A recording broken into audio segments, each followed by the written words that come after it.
Hello everyone. In 2 minutes, I would start live streaming myself solving the advent of code problem of the day using Lamdu to demonstrate what Lamdu can do, and also in order to find avenues for improvement in Lamdu. Yeah, I already found some possible layout improvements, for example. And there were also some problems I might need to analyze after the fact what exactly has happened. Meanwhile, we're looking whether chat GPT actually, can make up advent of code questions on its own. I'm not sure it can, because if I ask it to make up a fictional Euler project question, this question looks suspiciously close to the well-known first Euler project question. So I asked it to create an original one. It created a different problem, but I'm not sure if it copied it from somewhere. Yeah. So I guess in order to force it to make up an original question, one has to give it some limitations to force it to be original. Okay, let's test the mic. Let's make it a bit louder. All right.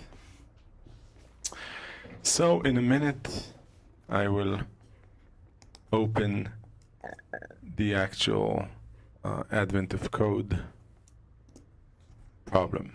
Okay. So I haven't looked at the problem before, and I'm going to kind of skim over the text because I don't want to bore you. If you want to solve it on your own time, read it in whatever pace you want. But I have a desire to make this interesting as much as I can. So we want to parse this text. I'll copy it to Lamdu already. I will close previous day's code. Yeah, so here I have a piece of text, and I'm pretty sure I would want to split it over lines. And let's look at the evaluation results. And you have the first line here. Great. And these lines describes sections assigned to pairs of elves, right? So we can probably map over them, and we can split the text at the comma, and let's make an array of it. So an array is an array in memory, in contrast to lists, which are similar to Haskell lists that are kind of like generators in Python or iterators. Okay. So what am I actually going to do with this array? I'm going to take the first item and, well, actually, before we split it into an array, let's map over it to parse each part, right? So let's call this one line. Sorry, I forgot it's not a text editor. That's quite. So you see how this is called text 0 and this is called text 1. I didn't need to write this part of the lambda. It was offered to me in the completion when I used map. Let's call this one line, right? So now this one is not text 1, but it's text. So the suffix was added so we can see them as different variables. I covered that in depth in previous live streams. And each one is a section, so let's call it section. And I'll split it at the dash, right? And I'll make an array of it. And I'll make a record of, so it looks like a start and a stop. So let's have a start, which is the first item in the array. And let's call this one sections. Okay. And I want to parse it into a number, right? And I have a stop field, which is the second item in the array, array dash at 1. So what I'm doing is very similar to text editing. I'm writing text. Oh, let's get my face out of the way so you can see what I'm doing. Yeah, so actually, if you didn't see it, I'll do this part again. So I'm making a record. Start will be parse of open parentheses are at 0, and I want to add another item, comma, stop is parse of open parentheses are at 1. All right, so now we have the sections, and yeah, we should sort the evaluation results to have the same order of fields as here. The order of fields don't have real significance. They are, we have structural typing. Probably when we compile to machine code, one will come first, but it's not something that we want to expose except for maybe for FFI reasons. So conceptually, the fields are unordered, but we should display them in the order you like to see them. So we have two sections, 2 to 4 and 6 to 8. Great. And then what are we supposed to do with them? Let's see.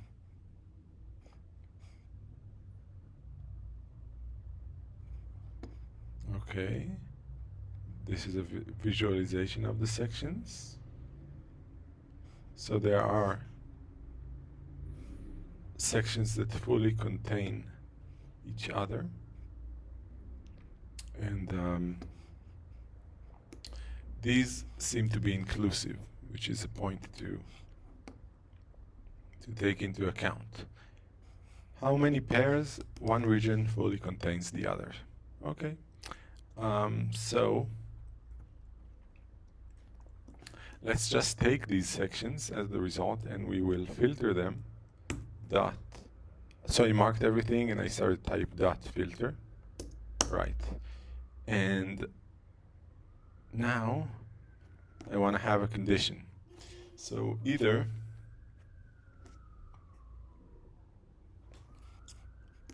well, you know what? It's it shouldn't be an array.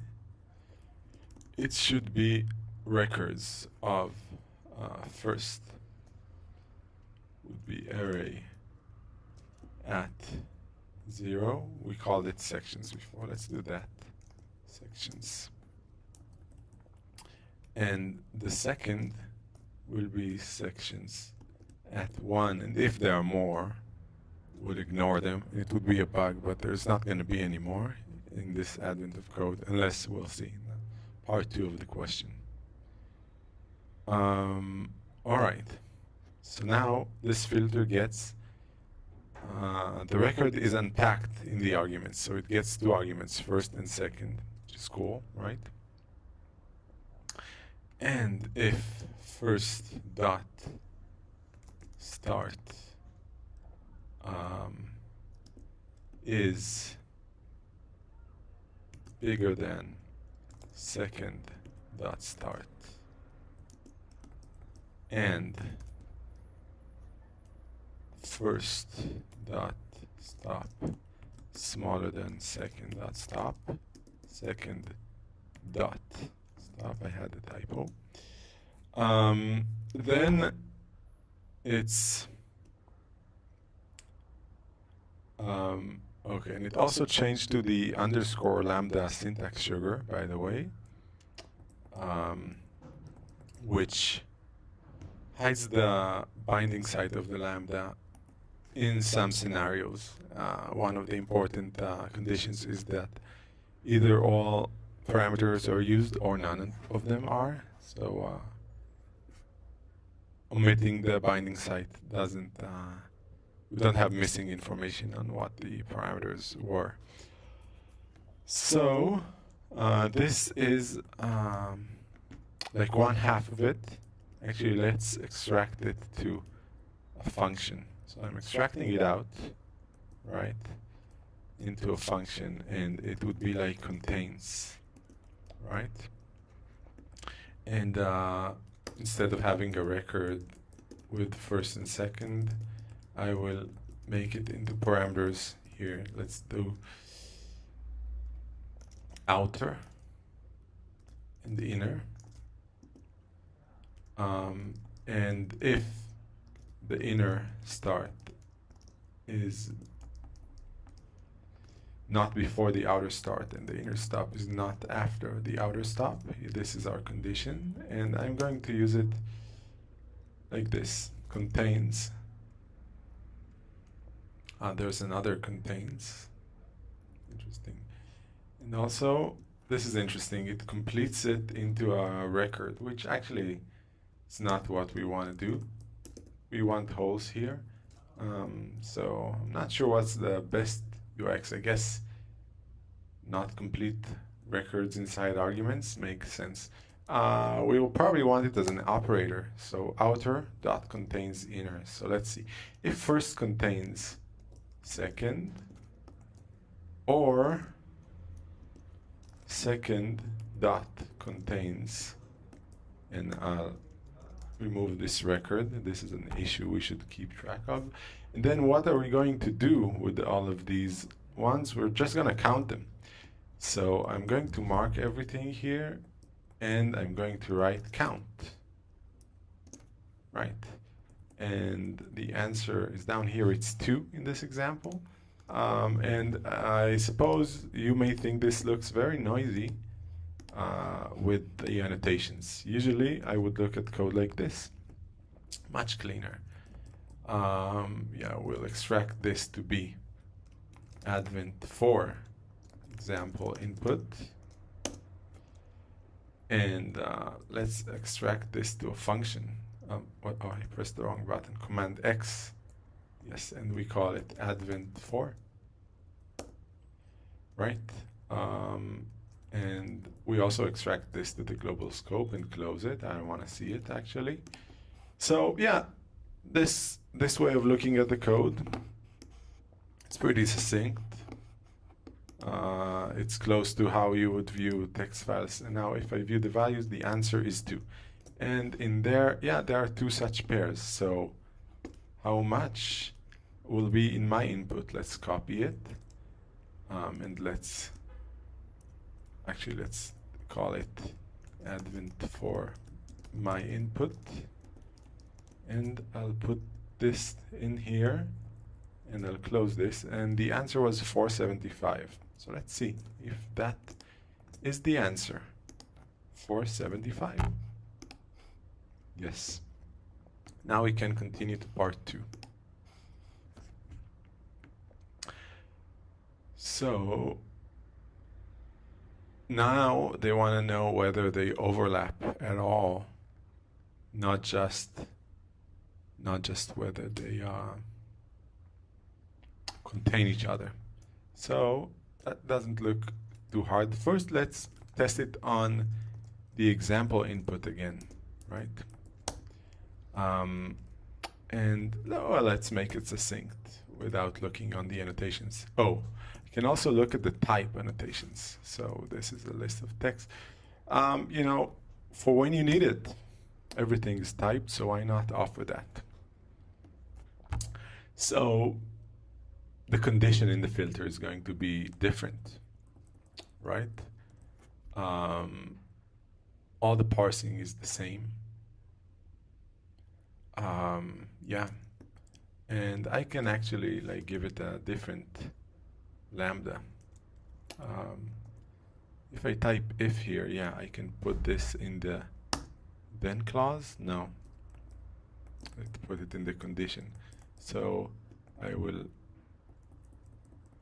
cut it, and sorry, and this would be if it's, well, if it's part 1. Let's add another, okay, we call text input once. So wait, let me tell you what's happening here. This text saying text, it automatically gave the argument the name text because its type is text. But if I want to add the second argument, I have to explicitly pick a name for the first one. That's just how we made it. It makes sense because you may want to know what each parameter is once you have more than one. So this I'm calling it input because it's the input, and then I'm adding a part 2 parameter. And note now this won't run because the type of the function changed from when we used it. Okay, so if it's part 2, then it's going to be a different condition. Actually, this, we don't want it in the let item. Let's just paste it here. Right, and so how do I check for overlap? The start of one has to be before, so the start of each has to be smaller or equal to the stop of the other. So its first dot start is smaller than second dot stop, smaller or equal than, and second dot start smaller or equal than first dot stop. Yeah, and before we can evaluate it, so if I was going to evaluate it, it says it can't. Dependency types needs update. Let's update it. Now it says the type here is bad. It was text, but it needs to be in a record. So let's make a record. And so now you see a function called syntax sugar. Oh, let's move my face out of the way so you see the whole code I wrote. Luckily, I described what I wrote as I wrote it. And by the way, if you write stuff in the YouTube chat, I should be able to see it. Let's just verify that my stream actually appears here. Yeah, it does. Great. Sorry. So back to Lamdu. So you see this function gets 2 arguments, but when we saw the type before, it said it gets a record. And in Lamdu, it's the same thing. So function being called with several arguments is the same as giving a record of arguments. It's just syntax sugar. So I'm going to use the advent for example input. So if I do part 2 is false, it should be 2 like before, but if I do true, it's 4. And how much is it expected to be? 4. So let's see how it is with my input. If I didn't have any bug, it should be 825. Let's see, 825, submit. Yes, that's the right answer. So this was pretty quick. As you see, Lamdu is fun for this. There's still some kinks to work out. Of course, okay, let's look at the code nicely, succinctly. I don't have to deal with layout, as you know, and I can, right, it would automatically lay out. I can code in my own natural language. Let's get my face out of the way so you can see the menu, right? I can even code in right to left functions, languages. Yeah, so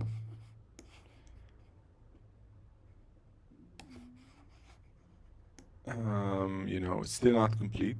I still wouldn't recommend to use it for production, even though even though the 2018 Israeli Acrobatics Convention's schedule website was coded in Lamdu with a web server and interactive make your own personal schedule functions. Yeah, so I'm going to keep doing these, I hope, for the whole advent of code.